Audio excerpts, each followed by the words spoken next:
day before Epiphany and the day after the last of the processing of Hershey. We had Hershey for what, about 18 months? Close to 2 years. It would be 2 years in January this month. Yeah, so he was about 24, 25 months old. And the first cow, it was hard. We'd kind of befriended him. Nicholas, our oldest son, our second oldest son, he worked with him all the time, and I couldn't shoot him. I had to have a friend shoot him. After he was on the ground, it was no big deal. After he became a slab of meat, it was just cutting up another animal. But the attachment to the animal was tough because he's just very gentle. We called him the gentle giant all the time. Yeah, I don't think we've had an issue trying to process chickens or turkeys. Maybe a little bit more of an issue with the pigs, but most of the time the pigs were aggravating enough that it wasn't so hard to put them down. And of course we didn't have them for almost 2 years. But Hershey was difficult, and I even saw it in one of our kids. You know, he later on was saying, I don't want to eat any hamburgers. And I was just walking through a room when he said that, and it made me stop and think, I bet he's having a hard time. And I turned around and I asked him, and he agreed, you know, that it was hard. And he said he was going to miss his buddy. And, you know, he had a few tears and got a lot of hugs. And, you know, that's hard to see your child struggling with something like that. But at the same time, you know, he totally understood too. And when we had burgers for dinner, after we finished processing last night, he ate his burger without any problem. But, you know, that's one reason that we've always enjoyed raising our own food, and especially our own meat, is because it has really helped our children and ourselves to learn and appreciate where our food comes from. Know the work behind, you know, what it takes to raise that animal, and how, you know, sometimes, like it or not, you do get attached. But I think we're really grateful to have some beef that we've raised here on our own for almost 2 years. And Hershey was, he was a Holstein and Angus mix, and so I don't think he was great. He wasn't a great breed for being grass-fed, but, you know, he's still going to make good meat of some sort for us no matter what. And we'll use them in soups and chilies and, you know, different things, and we'll have burgers out of them. Yeah, we rarely actually sit down and just have meat with some sides and vegetables and whatever as a meal. Usually our meat is turned into some kind of, we do a lot of one dishes, whether it's, I was talking to one of the kids the other day about enchiladas, and it wasn't even corn enchiladas, it was enchiladas made out of zucchini, and, you know, that was absolutely delicious. But it's still, you know, that could be our ground beef that we're sourcing, and, you know, our tomato sauce and our zucchini. And I really appreciate that. I love sitting down at the table at dinner sometimes and saying, look at what we're eating, and knowing how much of that we provided for ourselves.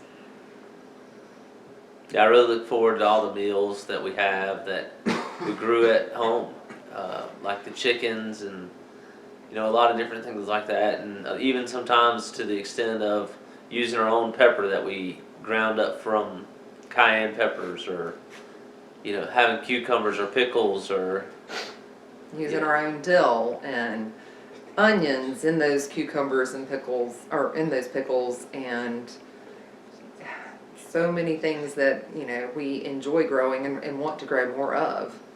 All right, what are you saying? Potatoes and sausage and oh, peppers yes. and onions. Yes, Nathaniel's reminding us of his favorite meal, which is potatoes and sausage with onions and peppers and, you know, I don't know if we've actually eaten one of those meals when we raised all 4 of those. We have? Yeah, actually, I think we did because Okay. we raised those little tiny potatoes that time. Yeah, we And we have did raised some really of our well. own potatoes and definitely our own peppers and onions and sausage for sure.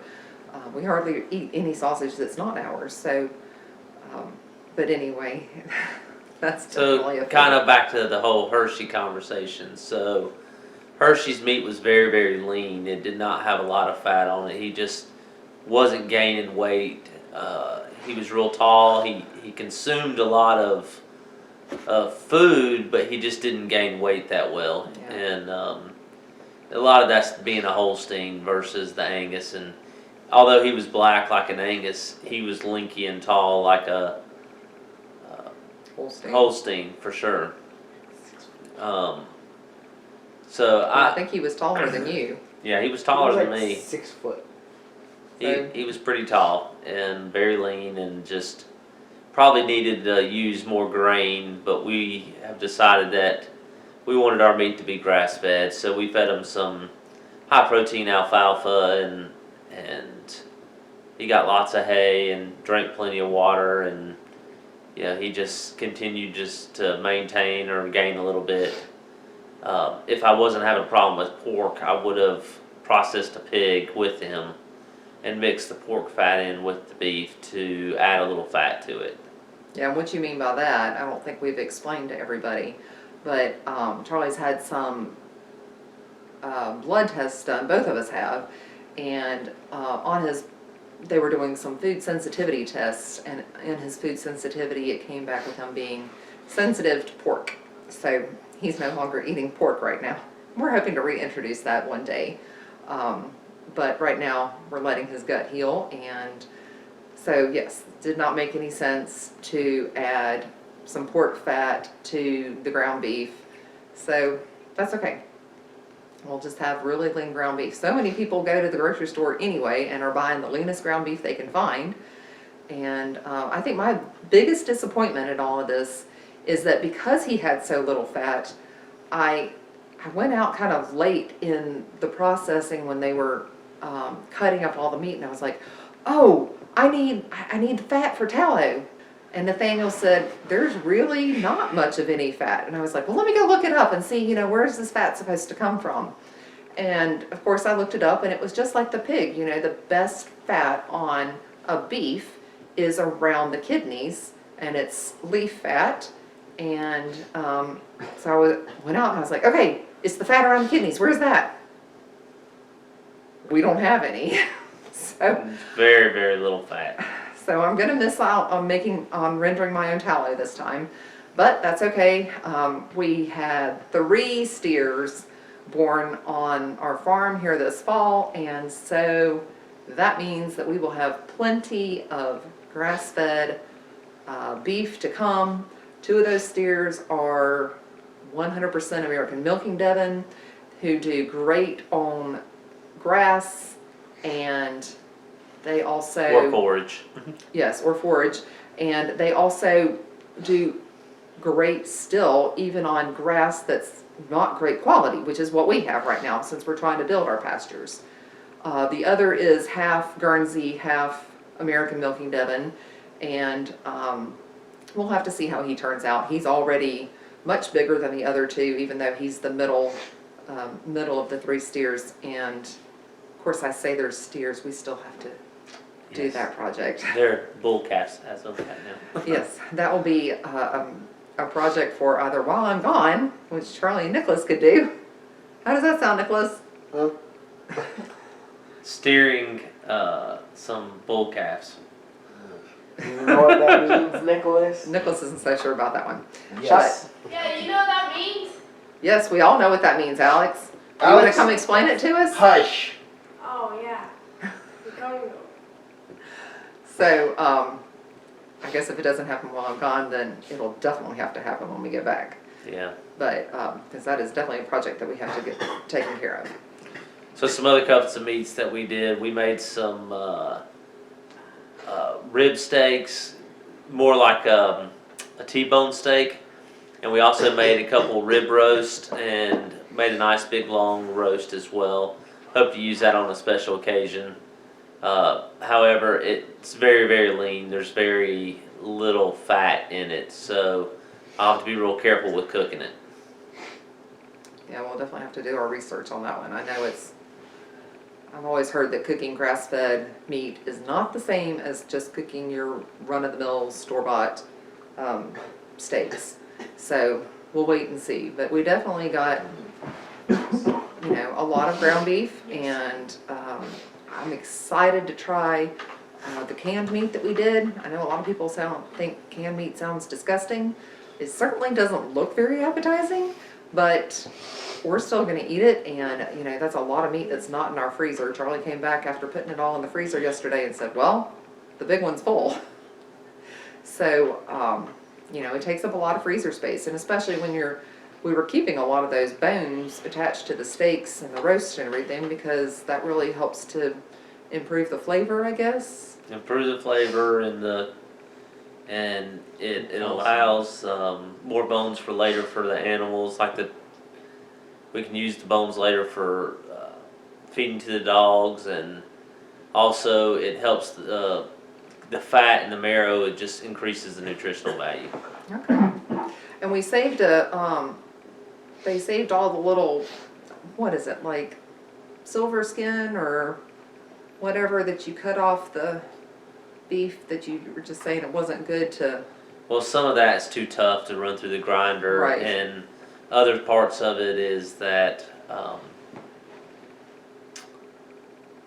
It makes for tough meat. I mean, it does make for you tough do have meat, to- and it also isn't very palatable. So it's just best to get rid of it. So we because we had kept Hershey on ice for about 2 weeks, and the whole point of aging meat is to actually start the decomposition of the meat so that it becomes tender and you're able to eat it.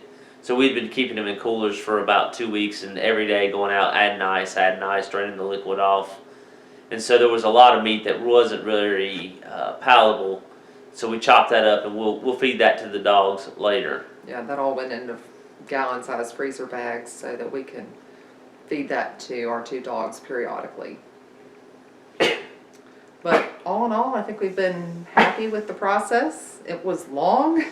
It definitely took us, A whole weekend. a 2 days. Most- pretty good amount of 2 days. Yeah, I would say it probably took us 7 people, 6, 7 people for 5 or 6 hours, and then yesterday, Saturday, it took us about 4 hours? 4 hours to grind all the meat up. I felt like we had a really good process going down. We were double grinding it to make sure that it was nice and tender and blended as much as we could blend it. It would have been better if we'd have had some fat, but we've already talked about that. And While they were doing that, I was able to, after we got enough, I was able to just dump a lot of the ground meat initially into one of my big soup pots and start boiling it. So I think the whole canning process took longer, or the boiling and cooking it and then pressure canning it took longer than grinding everything, because they were done way before I was done with the canning. And how long did it take to run the pressure cooker? Oh, you have to pressure cook any meat for 90 minutes. So,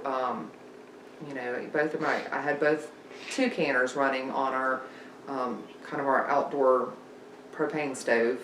And so we were able to get 14 quarts in total out of those 2 canners, and that of course helps with the time. One of these days somebody said, well, I know there's some bigger canners out there that are more expensive, but that will allow me to can more than 7 quarts at a time. And so I really look forward to getting one of those, or even 2 of those one day, so that I can really make that process more efficient. Mm-hmm. But overall, we had a good experience, and it's definitely something that we will do again. Absolutely. And it's just exciting to have our first homegrown beef in the freezer, and we'll be turning around doing chickens again probably this spring, and maybe a couple of pigs then too. And Mhm. so I think it's this will be a always- big butchering year. Yes, for sure. Well, thanks for watching, and we'll see you guys all soon. Bye.